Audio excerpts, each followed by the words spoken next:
What's up les guys? Donc c'est Bakr, tutoriel sur une nouvelle vidéo. Alors aujourd'hui je suis accompagné de mon ami, mon frère PDG. Donc c'est un frère à moi et aussi c'est un youtubeur. Donc sa chaîne YouTube ça s'appelle PDG Tutoriel. D'ailleurs même il y a un lien qui se trouve au niveau de la description. Donc il mène directement vers sa chaîne YouTube. Alors PDG, je vous donne une minute pour vous présenter. Alors, salut les gars, j'espère que vous allez bien. Moi ça va, je vais hyper bien. Alors voilà, c'est un plaisir d'être ici avec Bakr, mon ami, mon frère. Donc voilà, moi c'est PDG Tutoriel, plus connu sous le nom de Youssouf Sow. Donc ma chaîne YouTube, le lien elle est là. Donc vous aurez l'occasion d'aller visiter, donc d'aller checker. Je fais des tutoriels informatiques, mathématiques et divertissement. Donc il y a aussi une playlist qui concerne les forums et conférences. Donc il y a énormément de contenu qui pourrait vous intéresser. Je vous conseille vivement d'aller checker ça. Donc voilà. Alors, merci PDG Tutoriel. Comme il vient de le dire, il fait des trucs très intéressants. En fait, c'est au même titre que Bakr Tutoriel. Il fait des tutoriels en informatique, en mathématiques, sciences physiques, mais aussi des tutoriels de motivation et aussi il fait souvent des vidéos donc de paroles ou bien de lyrique. En tout cas, je vous conseille vivement d'aller checker parce qu'il fait des trucs intéressants. Alors, revenons au vif du sujet. Aujourd'hui, on est là de retour sur un thème qui est donc plus ou moins important. C'est-à-dire qu'aujourd'hui, on va aller à la découverte du nouveau système qui a été mis en place par Windows. Il s'agit bien sûr de Windows 11. Donc, cette année-ci, Microsoft vient de mettre donc en place, ou bien vient de publier Windows 11. Et donc, on a jugé nécessaire de pouvoir en tout cas faire une vidéo dans laquelle on vous fait une présentation en tout cas brève de ce nouveau système et donc du fonctionnement et tout cela. Sans plus tarder, je vais passer donc la parole à mon camarade PDG, comme ça il va essayer d'abord de vous définir certaines notions. Alors, c'est quoi Windows? Donc, Windows, c'est un système d'exploitation. Alors, un système d'exploitation, c'est quoi ce machin? Un système d'exploitation, c'est un grand logiciel qui vous permet d'interagir avec vos applications, vos paramètres dans votre machine. En gros, système d'exploitation, ça vous permet d'interagir avec votre machine. Windows en est un, au même titre que Mac, Unix, etc. Donc, seulement que Unix c'est open source et Windows et Mac sont payants. Alors exactement comme il vient de le dire, on peut dire qu'un système d'exploitation c'est un grand logiciel qui se présente sous forme de noyau et qui permet de manager l'ensemble de vos applications, des paramètres installés sur votre machine. Windows en est un comme il vient de le dire, au même titre que Mac et Linux, alors qu'on sait que Linux est un système qui est open source. Alors, comme je le disais au début, aujourd'hui on est là pour faire en tout cas une présentation brève du nouveau système de Windows, c'est-à-dire Windows 11. Alors, dans cette vidéo, qu'est-ce qu'on va faire? On va vous projeter donc l'interface de Windows 11 pour vous montrer les fonctionnalités et les nouveautés qui ont été ajoutées, bien sûr. Apparemment, il n'y a pas trop de différence entre le Windows 11 et le Windows 10 passé. Oui, exactement.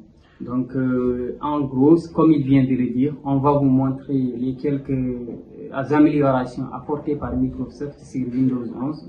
Donc, on va vous montrer quelles sont les ressemblances avec Windows 10, parce que Windows 10, on va quand même s'en rappeler encore. Donc, depuis environ 2015, on est avec Windows 10 jusqu'à maintenant. Donc, c'est un sacré, ça a duré. Donc, qu'est-ce qui a permis à Windows 10 de durer aussi longtemps? Donc, ce sont les mises à jour à chaque fois que fait Microsoft pour améliorer ce système d'exploitation. Alors, aujourd'hui, on est avec Windows 11. Windows 11 vient apporter des améliorations certainement. Donc, quelles sont ces améliorations que Microsoft a apportées au niveau de Windows 11? Tout cela, vous allez le découvrir dans cette vidéo. Alors, on vous invite donc à regarder la vidéo jusqu'à la fin. Donc, voilà quoi. À noter aussi que Microsoft n'avait pas totalement prévu de mettre en ligne, bien de publier Windows 11 parce qu'ils avaient juste dit qu'ils allaient se concentrer directement sur le Windows 11. C'est pourquoi, sur le Windows 10, excusez-moi. C'est pourquoi donc ça nous a un peu surpris le fait qu'ils publient donc Windows 11. Tout à fait, donc comme l'a dit PDG, il y a certaines différences à noter sur l'interface, le paramétrage et tout, mais quand même à noter que c'est pas grand chose. Il y a certes quelques différences, mais il y a aussi quelques ressemblances avec le Windows 10 passé. Donc sans plus tarder, si vous êtes prêts les gars, on va donc se retrouver derrière l'écran, on va vous projeter donc un exemple de Windows 11 pour que vous ayez en tout cas une illustration de c'est quoi Windows 11 en réalité. Et donc sans plus tarder, comme j'ai l'habitude de le dire, si vous êtes nouveau sur la chaîne ou que vous n'êtes pas encore abonné, prenez 5 secondes de votre temps, abonnez-vous sur la chaîne, likez la vidéo, mais aussi la partagez avec vos amis qui en auront certainement besoin. Et on se dit à tout à l'heure derrière l'écran. Et boum, donc nous voilà sur le bureau de Windows 11. on voit quand même une interface qui est tout de même différente de celle de Windows 10. Alors, PDG, qu'est-ce que vous remarquez en premier? Bon, comme vous l'avez dit, on voit une interface qui est tout de même différente de Windows 10. Vous allez remarquer que voilà, on va commencer par la barre des icônes. Donc, vous allez voir qu'elle est centralisée et que voilà, c'est un peu différent, bon, je dirais tout à fait différent de Windows 10 qui n'est pas centralisé. Voilà. Au niveau de Windows 11, nous avons une barre de tâches, une barre d'outils qui est centralisée. Et on remarque aussi au niveau de l'interface que voilà, les icônes ont été vachement changées. Oui, exactement. Donc, comme vous l'avez dit, les icônes, en tout cas de la barre de tâches, ont été centralisées et en quelque sorte, on peut dire que c'est le même design que c'est des Mac, on peut dire. On peut dire que Windows a un peu pris le design des Mac. Effectivement, comme vous pouvez le voir, vous allez aussi remarquer que les dossiers aussi, c'est comme sur Mac ou bien sur Linux, c'est le même design en fait. Voilà, donc on peut aussi remarquer en tout cas que l'icône par exemple de Windows, celle qui en tout cas qui permet de faire un petit débriefing de l'ensemble des applications et tout, a été quand même un peu refaite parce que là on peut voir que les applications qui ont été épinglées, c'est celles qui ont été utilisées dernièrement ou bien de manière un peu récente. Et là, par exemple, on peut voir toutes les applications par ici. On peut aussi retourner. Et il y a aussi tout en bas quelques recommandations d'applications, en tout cas, que Windows nous recommande. Et aussi d'autres fichiers qu'on peut voir par ici. Et là aussi, on a toujours le choix de cliquer sur plus et ensuite de cliquer sur retour. Tout en bas, on peut voir maintenant qu'il y a notre icône de profil qui est juste par ici, comme vous pouvez le voir, avec lesquels si on clique, on peut se déconnecter, verrouiller ou bien aussi modifier les paramètres du compte. Et de l'autre côté, il y a donc l'icône de démarrage qui nous permet de redémarrer, d'arrêter ou bien de mettre en V notre machine. Bah, on remarque aussi que la barre de recherche aussi est tout près de Windows, comme aussi sur Windows 10 d'ailleurs. Mais il n'y a pas quand même grand chose. Seulement que au niveau de Windows 10, la barre elle est en bas. Mais au niveau de Windows 11, bon, on a fait monter la barre, elle est en haut. Les recherches récentes ont été archivées juste en bas, comme vous pouvez le remarquer d'ailleurs. Voilà, comme vous venez de le dire, on peut aussi remarquer qu'en tout cas, au niveau de l'icône de recherche, il y a quelques améliorations qui ont été faites. Donc, sans plus tarder, on peut aussi basculer sur quand même quelque chose de très intéressant. C'est au niveau donc de l'explorateur des fichiers. Bon, à ce niveau, on remarque que les icônes ont été vachement réparées, hein, ont été vachement changées parce que si vous remarquez, chaque icône ça parle. Vous allez voir que l'icône des images a été vachement changée. Vous allez remarquer que c'est comme sous forme d'image. Et en même temps, vous allez voir que l'icône des documents, c'est sous forme d'un document. Donc, en réalité, à la différence de Windows 10, les icônes ici, ça parle. Vous allez, même si vous ne pouvez pas lire, vous allez comprendre que cette icône-là, avec un peu d'attention, vous allez comprendre que cette icône-là, voilà, c'est le dossier de téléchargement ou bien c'est le dossier des documents, images, etc. Oui, exactement. Comme vous l'avez dit, les icônes sont en tout cas vachement refaites et donc elles parlent beaucoup plus sur Windows 11 que sur Windows 10. Exactement, elles ont été beaucoup plus spécifiées. Voilà. Donc, merci PDG pour cette remarque. On peut aussi remarquer en tout cas qu'au niveau, par exemple, de la configuration des fenêtres, c'est-à-dire du positionnement des fenêtres, que Windows nous a proposé en tout cas quelque chose de beaucoup plus simple, en tout cas pour gagner beaucoup plus de temps. Par exemple, sur Windows 10, on était obligé, si on est sur une fenêtre, de pouvoir donc on peut dire le positionner manuellement. Donc là, on était obligé de le positionner manuellement si on veut le faire par exemple à droite ou bien à gauche, comme vous pouvez le voir. Alors qu'au niveau de Windows 11, ce qu'on voit, c'est qu'une fois qu'on positionne la souris au niveau donc de l'agrandisseur de fenêtre, on a en tout cas pas mal d'options qui nous sont proposées juste par ici. Par exemple, si on veut fixer cette fenêtre-là donc à la partie droite, on a jusqu'à cliquer sur ça et donc on va voir qu'elle est donc fixée à la partie droite. Et de plus, on voit qu'il y a des applications qui sont ouvertes au niveau de la barre de tâches qui nous sont proposées directement à gauche. Par exemple, ici, il y a aussi la possibilité de changer, en tout cas, le positionnement de cette fenêtre, de la mettre, par exemple, en haut à droite ou bien en bas à gauche, tout ce qu'on voit en réalité. Exactement. Tout ceci, c'est pour des raisons de productivité.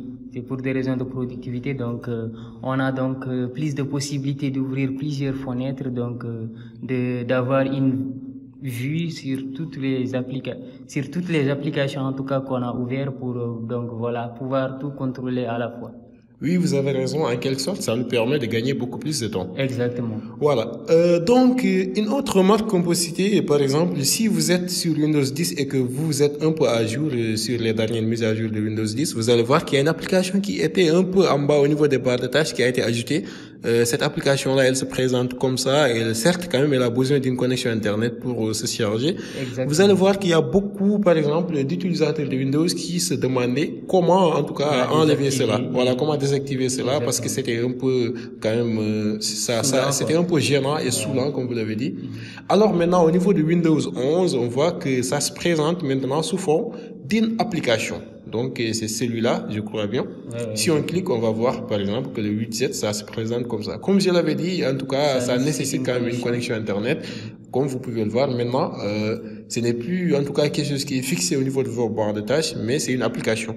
Exactement. C'est une application où vous avez des informations concernant la température et autres. Donc, voilà. Et comme vous l'avez dit récemment, donc, voilà. Il y avait eu beaucoup d'utilisateurs qui se demandaient comment faire pour désactiver ça parce que ça leur gênait, quelque chose comme ça. Mais cette fois-ci, avec Windows 11, Microsoft nous l'a proposé sous forme d'application pour que, voilà, pour qu'on se sente à l'aise, en fait. Voilà, exactement. Donc aussi, une petite remarque qu'on peut citer, donc au niveau, en tout cas, des changements de bureau. Par exemple, là, on voit qu'on est beaucoup plus à l'aise sur, en tout cas, l'affichage de l'ensemble des applications qui sont en cours d'utilisation. Par exemple, là, toutes les applications qui sont en cours d'utilisation peuvent être vues juste à partir de cette icône-là. Mais aussi, on peut voir que l'ajout d'un nouveau bureau maintenant est beaucoup plus simple. On a juste qu'à cliquer ici et là, on a deux bureaux, donc, qui sont différents. Là, par exemple, pour basculer vers le bureau 2. Et là, ça peut être utile pour, par exemple, une famille qui veut travailler sur la même machine. Chacun peut occuper son bureau et là, ça va être beaucoup plus, en tout cas, productif. Exactement, exactement. Je pense bien que là, c'est toujours aussi pour des raisons de productivité et c'est pour permettre à plusieurs gens de pouvoir utiliser donc plusieurs bureaux. Donc voilà, si je peux m'exprimer ainsi. Donc vous pouvez travailler sur le bureau 1, moi je travaille sur le bureau 2. Donc voilà, chacun interagit avec son bureau donc sans déranger l'autre. Exactement. Alors, une petite remarque qu'on va essayer de citer au niveau des paramètres. Donc, sans plus tarder, je vais basculer au niveau des paramètres, donc qui sont juste par ici. Ce qu'on peut voir juste avant, c'est au niveau des personnalisations, quand même qu'il y a vachement aussi des trucs qui ont été améliorés, par exemple au niveau du thème. Exact. Le mode sombre a été vachement amélioré, comme vous pouvez le voir. Donc, elle a été beaucoup retravaillée. Donc, sur Windows 10, vous n'avez pas un mode sombre qui ressemble à ça. Mais quand même, sur Windows 11, bon, chapeau à Microsoft parce que là, ça a été vraiment retouché et voilà quoi, il nous propose un mode sombre vraiment qui est à la hauteur quoi en fait. Voilà, exactement. Comme on peut le remarquer, sur Windows 10, le mode sombre était trop simple. C'était juste donc la coloration de certaines parties des fenêtres. On faisait des couleurs noires sur certaines parties et on a laissé d'autres. Alors que là, c'est beaucoup plus détaillé comme vous venez de le dire. Et donc là, les utilisateurs sont donc beaucoup plus à l'aise avec ce mode sombre-là. Alors, au niveau des thèmes aussi, on peut voir qu'il y a pas mal de thèmes qui sont proposés, en tout cas, par Windows. Comme vous pouvez le voir, donc il y a des thèmes qui sont juste en bas. Et tous ces thèmes-là, on peut en tout cas dire qu'ils ont été bien faits et bien organisés par Windows. On a juste donc qu'à choisir celui, en tout cas, qui va nous convenir. Et donc, notre machine ou bien notre système Windows va s'adapter au thème qui a été choisi. Bon, dans l'ensemble, on peut dire en tout cas que les éléments clés ou bien les changements clés ont été signalés par moi et mon ami PDG. On peut quand même remarquer aussi toujours au niveau du côté du design, par exemple, si on va aussi sur les réseaux, par exemple, on peut voir qu'en tout cas, il y a un peu une idée de vouloir en tout cas transformer ce système-là sous forme d'une ergonomie mobile en quelque sorte. Par exemple, là, les cartes, là, ça se présente sous forme des cartes qui sont mobiles avec les bords de radius qui ont été appliqués. Là, quand même, le design est beaucoup plus joli, comme vous pouvez le voir. Exactement. Donc, on a appliqué des borders et donc c'est tout simplement magnifique comme voilà. Et même au niveau de l'option se connecter autre là, donc voilà quoi. Côté forme, on a abordé tous les sujets, donc voilà, Bakr, n'est-ce pas? Oui. Donc je pense que c'est tout ce qu'il y avait à dire côté ressemblance et différence entre Windows 10 et Windows 11. Voilà, donc maintenant on peut aussi parler un peu de côté logiciel. Par exemple, Windows a annoncé quand même que Windows 11 est beaucoup plus rapide en termes d'exécution et des applications en arrière-plan, par exemple, que Windows 10. Effectivement. Donc côté performance, donc Windows 11 est beaucoup plus sophistiqué que Windows 10. Donc c'est d'ailleurs ce qu'a affirmé Microsoft d'ailleurs. De l'autre côté aussi, on peut voir quand même que même s'il y a une différence entre Windows 11 et Windows 10, quand même Microsoft fait tout pour que les utilisateurs de Windows 11 qui vont basculer vers les utilisateurs de Windows 10 qui vont basculer vers Windows 11 ne soient pas en tout cas confrontés à beaucoup de changements et donc qu'ils puissent en tout cas y avoir une différence globale sur le système. C'est pourquoi donc ils essaient en tout cas de maintenir certains aspects et donc tout en tout cas en ajoutant certains changements. Effectivement, si vous êtes un ancien utilisateur de Windows 10, donc comprendre Windows 11 ne va pas vous causer d'ennui, donc facilement vous allez comprendre Windows 11. Presque c'est le même principe comme l'a dit Bakr, donc c'est la même idéologie. Ils ont juste redesigné le truc et voilà, ils ont essayé de proposer un système qui va être beaucoup plus performant. Voilà, donc dans l'ensemble c'était ça. Voilà les gars, on est arrivé au terme de cette vidéo, donc j'espère en tout cas qu'elle vous a plu, qu'elle vous a aidé, qu'elle vous a permis en tout cas de découvrir c'est quoi exactement Windows 11, à quoi ressemble Windows 11. Et donc je vous remercie aussi PDG d'avoir été là avec moi sur cette vidéo. Et encore une fois, je vous conseille vivement de cliquer sur le lien donc maintenant vers sa chaîne parce qu'il fait des trucs très intéressants. Alors PDG, votre mot de la fin? Bon, je remercie tous les gars qui nous regardent et voilà, j'espère qu'ils ont vu l'essentiel de Windows 11, donc les ressemblances avec le système précédent, à savoir Windows 10 et les différences aussi. Et j'espère aussi que voilà, qu'ils ont aussi visité la chaîne comme vous l'avez dit, donc c'est toujours un plaisir de voir la famille s'agrandir. Alors restez connectés parce qu'il y a une autre vidéo qui va cette fois-ci être un tutoriel qui va vous montrer en réalité comment installer Windows 11 sur votre machine. Donc ça sera bientôt en ligne sur ma chaîne YouTube, peut-être même je le ferai avec mon ami PDG. Alors les gars, je vous remercie vivement d'avoir resté jusqu'à la fin. Donc encore une fois, si vous êtes nouveau sur la chaîne ou que vous n'êtes pas encore abonné, prenez 5 secondes de votre temps, abonnez-vous, activez la cloche de notification, mais aussi likez la vidéo et la partagez avec vos amis. Et moi donc je vous dis à très bientôt pour d'autres tutoriels.